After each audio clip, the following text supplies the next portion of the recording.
welcome to this very special edition of the KJ Masterclass Live, the show which ensures that you profit from your time spent here with experts, either through their industry insights, information, or simply learning from them.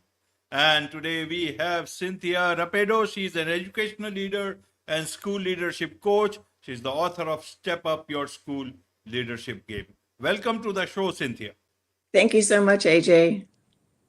You are welcome. Welcome to the show. Welcome to India in this online form, Cynthia. And I'm sure not just in India, but a lot of people across the globe will benefit from what we are going to talk right now. We'll be talking about effective school leadership. We'll talk about this. We'll talk about your book and several things. But first, let's talk about your journey, your background, so that people know who they are listening to. Oh, thank you. So thanks for having me on your show, AJ. I'm Cynthia Rapaido, and I am, so my background, I'm Filipino American. I am in the United States. I'm in California. I am a Navy brat, so my dad was in the military, so that's how we got to the United States. And so in terms of my career journey, I decided to go into teaching. So I taught high school biology, chemistry, so the sciences. And then I decided to go into administration. So I got my administration admin credential and was assistant principal for many years. Decided I really didn't want to change. I didn't want to go up the ladder. I thought I can stay as assistant principal, but then I took a workshop and I really loved it. And I thought, I want to be like that. I want to be able to work with administrators and teach them some things about race and having courageous conversations. So then I pivoted, and then I thought, okay, I'm going to get my doctorate. And that was in international multicultural education. And I basically was kind of coached along from my mentor. If you want to teach administrators, Cynthia, then you should become a principal first, and then you could teach at the university. But you have to have some kind of credibility. So just do that. And so then that's what made me go into principalship. From there, and then in 2019, I retired early and ended up going into working with teachers, coaching teachers to get the credential. And I also coach now administrators. So I coach principals, I coach assistant principals as they get their credential. And I also wrote a book, like you mentioned, Step Up Your School Leadership Game. So I'm having fun with all of that. Absolutely, absolutely, Cynthia. So talking about school leadership, effective leadership, school administration, who is a successful school administrator? Is it that he or she is bringing more benefits to the people who own the school or whoever it is in the background, or is it about students? Help us understand how this system works in that part of the world, and what is the image of a effective administrator? Should the students be happy, or should others beyond the students should be happy? Help us understand this part. Sure. So I think in terms of what's successful is, of course, the students. It's first of all the climate of the school, of making sure that the students feel safe, that the teachers and staff, everybody feels safe being there. Because if they don't, then of course they're not going to be there. They have to want to be there. They have to feel safe to be there, whether it's before school, after school, any events. It has to be a safe environment. So with that becomes the other parts, what's inside of a classroom, or what's inside of the school setting, building. So from a principal's point of view, it's not just in the classroom, but everywhere, whether it's the cafeteria or the football field, any of those areas, is making sure that the kids feel like they belong, so in the classroom, that they feel that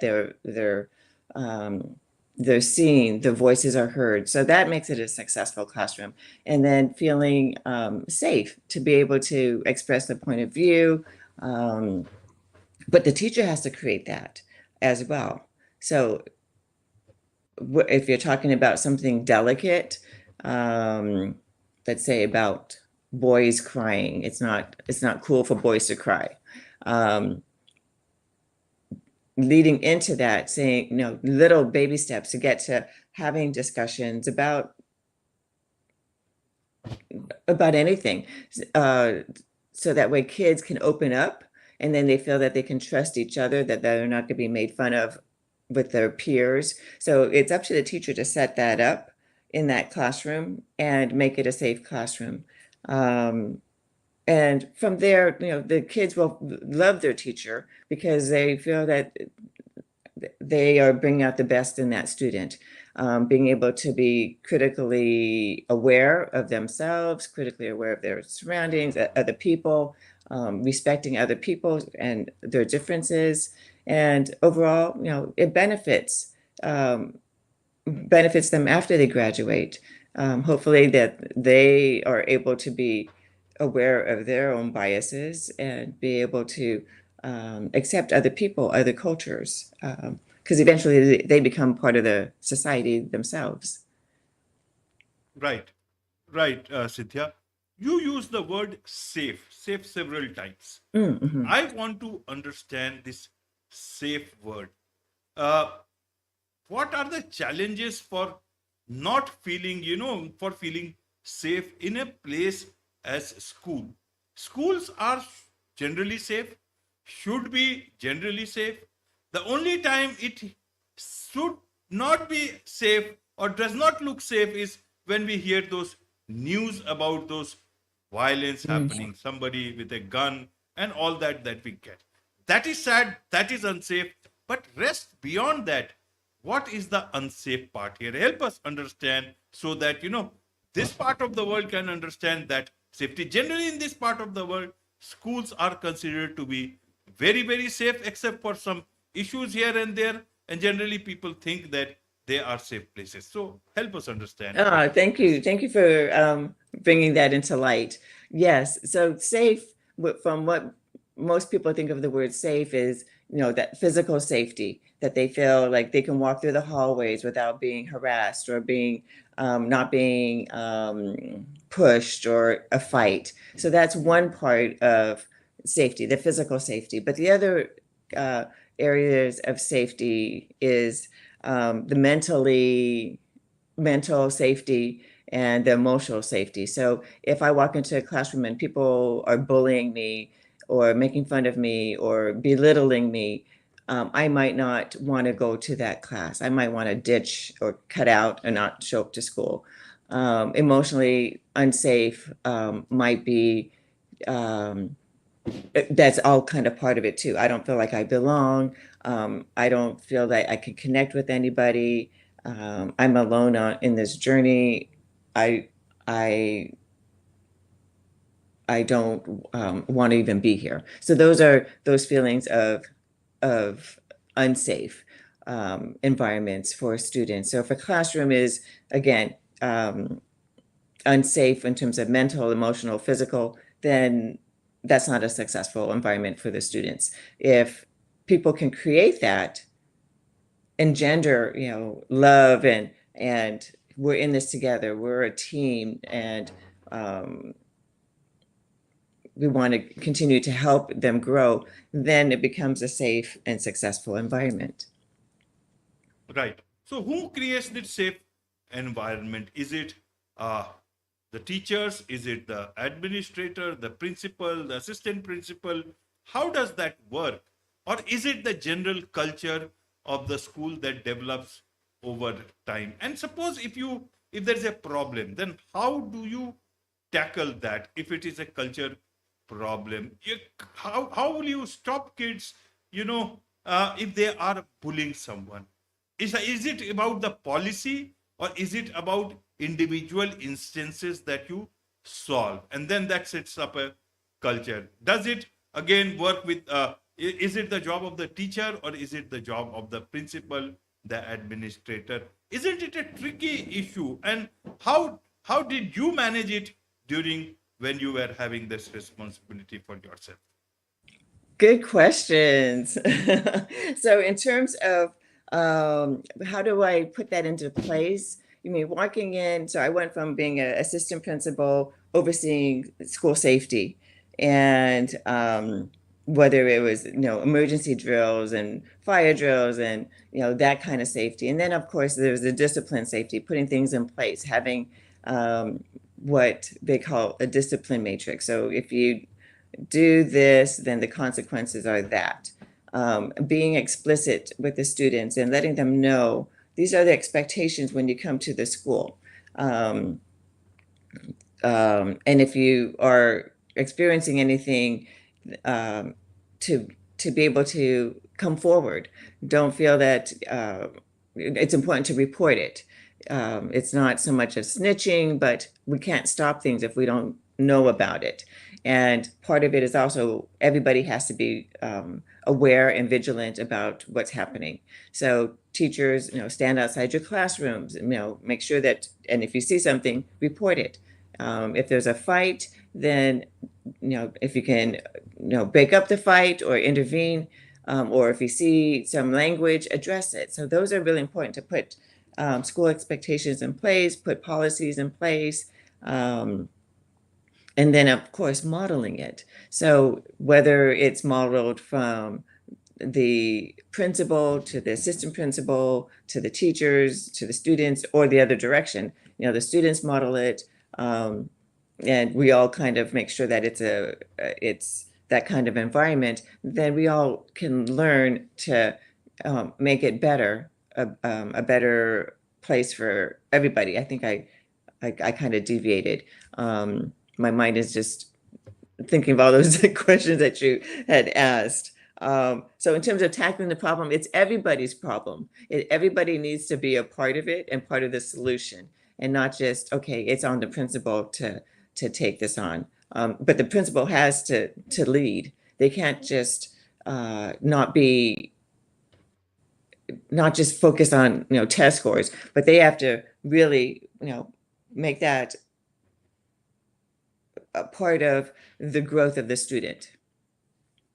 Absolutely, growth of the student. So should a school administrator, principal be very very soft or very hard in terms of their approach? What was your approach? What approach works best? Does the same approach work equally with the students as well as the teachers? What is the best way then to take? Because I may be a simple person, I will have to take the hard approach. I will not feel good about myself. I am a very strong person. You ask me to take a soft approach, again, I will feel out of place. Which approach is the best for a school administrator, where you are dealing with students, where you are dealing with teachers, and several other people? I don't think it's so much of, being soft or hard, but it's being consistent. And, you can be accessible. And I think that's really important, being accessible and being able to connect and being visible to those that we serve, whether it's to parents or whether it's to teachers or whether it's the cafeteria, custodians, whoever it might be, the students, just connecting and building those positive relationships, knowing who they are. And then from there, being consistent. So if somebody hasn't been following what the expectations are, being able to address it and having being able to address it directly. I think that's always kind of a hard thing for some. It's hard for somebody that's soft to be directive. They might word it a little bit softer, but somebody that's maybe hard can just say, hey, I saw this. This needs to stop. The other person might say, tell me about why you did that. And this is why it shouldn't be done. I mean, it's a little softer, but it still needs to be consistent. So in terms of the best approach, it's really important to know who you are as a leader and being able to just be consistent. Right. And you talk about the fruit leadership method. Tell us a bit about that. And is it really about some fruit? Which fruit is it that you talk about? Does a leader have to be a particular food type of approach? Help us understand about this fruit leadership method. Oh, I love it, love it, love it. So in my book, it's just a small little section. It's called the Fruit Leadership Style. And so basically, I'm going to kind of work it with you and with your audience. So I'm going to give you four different fruits, and you kind of tell me what resonates with you. And then I'll go into a little bit more detail if you don't mind. So here are the four fruits, AJ: apple, pineapple, oranges, and grapes. Right. So if I were to ask you which one resonates with you, which one, it could be all of them, or it could be more than one that you Yeah, is your. all of them are good, but depending on the time it is, then it will be, because generally I like pineapple, but if I do not have the time, because it needs a lot of effort to cut that pineapple, so it will be difficult. So in that case, this grapes will be good because you can quickly have it. Suppose if I have it 5 minutes before the show, I can have several grapes at the same time, but a pineapple will not work for me. Oranges also I can have, but apple it will take some time to chew, and pineapple only if it is cut you can do. But you got to eat it well because it tastes different and it's a bit slippery. So you got to make sure that you are eating it right. Otherwise, so there are. I would say I love all four of them, but all depending on different times when you are having it, how much time you have got it, what is your mood, what time of the day it is. Oh, I see. I love it, love it, love it. Okay, so based on that, I'm going to give you a description of them, and then you can kind of tell me, yeah, I'm still kind of liking resonating with those fruits. So if I were to look at my notes really quickly, in terms of an apple, um, the way that it's described is you think of an apple, it's really easy to wash, really easy to eat. You just take it, eat it, bite it, and you're done, right? It's very straightforward fruit, low maintenance, but it's all action. It's so the person of that is they can take it, a task, initiate it, implement it, execute, done. Okay, then Right. the pineapple, think of a pineapple, the way that they look, they have this big old crown on its head and all these eyes are on the outside of the pineapple. So if we were to kind of give it some characteristics, they look at ideas, they look at possibilities, they have visions of what all the can happen, and they're imaginative. Okay, and then when you think of an orange in itself is very organized. You open it up, it's organized, and then it has all these little pieces, and then you open up those little skin pieces, and there's pulp, and those are all organized. So when you think of those, that kind of characteristic is they're meticulous, very detailed oriented, analytical, just very focused. And then if you look at grapes, which you mentioned, they're on one main branch, and there's a bunch of them in little clusters. And so they like to be in groups. They like about group consensus. They like harmony. They like to, they respect relationships and mutual respect. Okay, so now based on that, which one resonates with you, or do you feel that they're all of them? I think again, all the above, because at different places you got to use different styles or different. As I said, it all depends on what time of the day you are talking about. An apple is good early in the morning. Grapes might be something better in the afternoon. A pineapple might be good in the afternoon. It is good before eating any lunch or lunch, especially because it can create a lot of good hunger and you can eat well. So because it has got those characteristics, and then there is the oranges, it has got that nutrition, so you can eat it with food or immediately after food. So Yeah. because of its abilities of this, of citrus, being citrus. Yeah.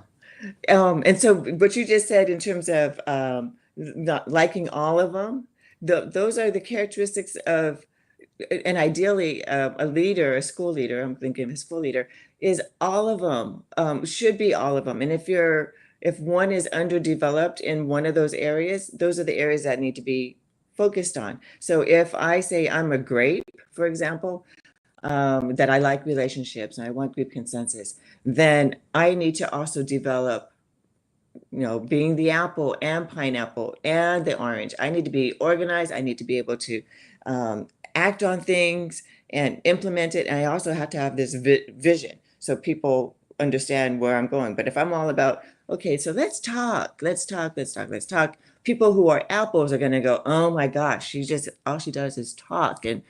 And people who are pineapples are going to say, well, where is this going? What are we doing?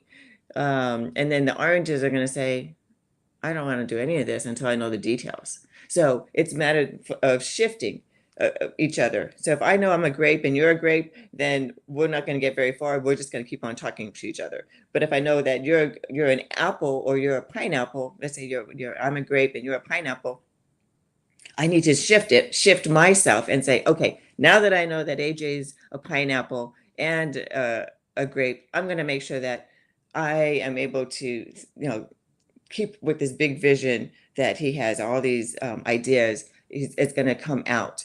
And I need to make sure that I'm respectful of our relationship as we talk. So that's how I would work with you if I'm different from you. Wonderful, wonderful. That's a nice thing. Even the leaders would like this sort of framework with all the fruits thrown in, even if they are not having a lot of great healthy food. But this will certainly make them healthy. Just the talk. At least the culture of the school will become healthy and good for everyone. And so that brings me to your book, Step Up Your School Leadership Game. Tell Mm. us a bit about this book. You have this as one chapter about this fruit leadership style, but what are the other things that you have discussed in the book? And who is this book for? Is it for only school leaders or other outside that purview? Thank you. So it is called Step Up Your School Leadership Game. And it looks like this. I don't know if you can see it. Step Up Your School Leadership Game. So it's a bunch of like books in a row. And Yeah, can you show it well, better, please? Yeah, oh, oops, let me right. back up.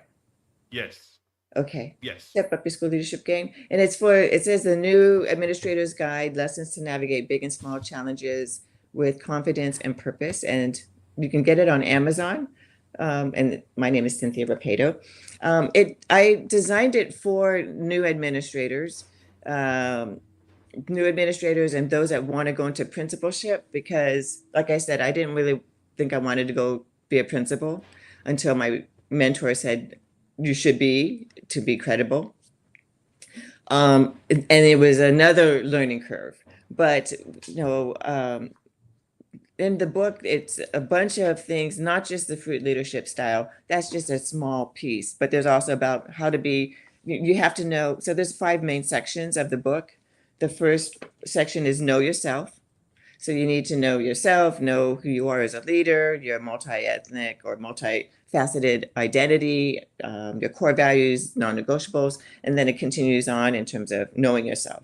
And then the next part is hitting the ground running, where you have to know the grounds of the school, and you have to build those relationships. So it's buildings, grounds, facilities, and relationships.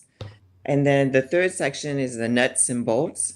So when you think of the nuts and bolts, it's everything like the curriculum, the academic, the paperwork, the accreditation, all the policies. And then section 4 is those we serve. And now it's about working with students and building their it's for them. We serve them. And same thing with the parents. How do we serve the parents? How can we best serve them? And then building capacity.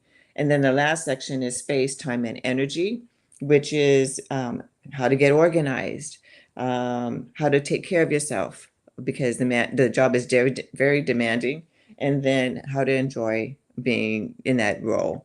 It's always going to be a lifelong learning, and there's going to be lots of mistakes, but you learn from those mistakes as you continue every day. Um, and then you said, is it for just school administrators?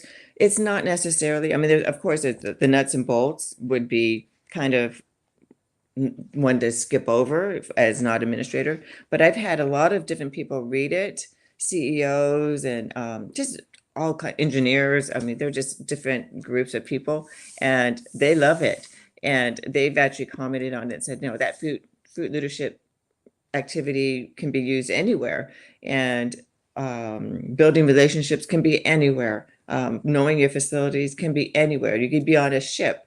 And those are all important because it's being in charge of not just one classroom, but everything in one building. So to answer your question, it can be for anybody. But what my targeted audience was to help and is to help new and aspiring principals. Absolutely. There's much to learn about all these things from you, Cynthia, and I'm sure a lot of aspiring principals, assistant principals, anything related to school administration, they would want to connect with you, learn more from you. They would want to connect and learn from your book. So, a lot of people, what's the best way for them to do so? Okay. So my name, Cynthia Rapaido, at Gmail is one way if they want to direct me directly, or they can go to Cynthia Rapaido and look me up on LinkedIn, and they can just email me through there as well. Connect with me. Connect with you. Wonderful. Yeah. With this, it's a wrap on this very special edition of the KAJ Masterclass Live. Thank you so much indeed for joining us. Oh, thank you so much. I had so much fun talking with you. Thanks, AJ.